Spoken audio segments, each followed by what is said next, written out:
The city of Swift Current appears to have a handle on the thousands of tons of cement at the local landfill thanks to a new crushing machine on site. And paper, glass, plastic, and tin cans are all being hauled away to respective companies for future recycling. However, one sore spot, which has been brewing for the last 6 to 8 months, is the recycling of cardboard. This is due solely in part with the development at urban forest recyclers. It is something that they didn't use much of in the first place. They were somewhat doing the city a favor by taking it in the first place, as they didn't actually buy cardboard from any other sources. And because they have their production has slowed down, and apparently they've had to lay off a shift because of the economy in other parts of the world that's affecting their sales. They're not able to accept our cardboard anymore. Up until this latest development, Urban Forest Recyclers was the city's main collector of cardboard for the past number of years.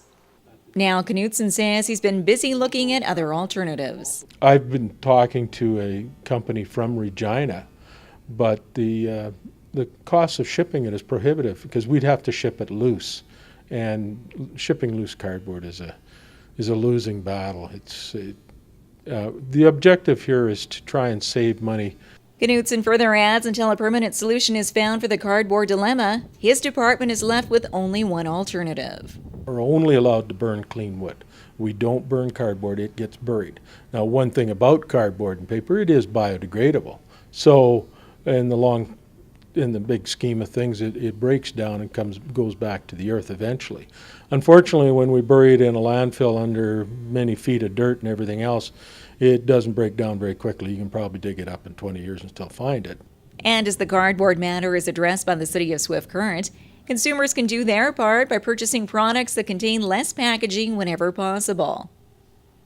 And as local residents continue to bring in their paper, glass, plastic, tin cans, and other items to the recycle depot, Knutson asked the public to practice patience on the cardboard issue, as the city is doing its best to push forward with its overall recycling program. Hopefully by this time next year, we'll have something proper in place, and maybe we'll be able to actually sell it at the market rate.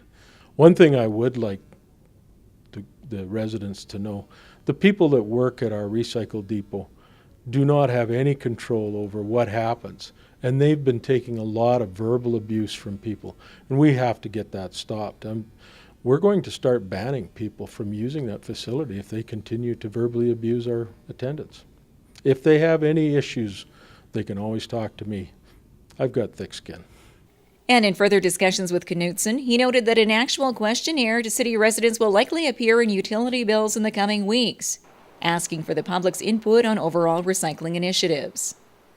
This would include the question of whether residents would be willing to pay a few extra dollars on their monthly bill to cover the cost of a blue box program, which would mirror similar programs in other communities.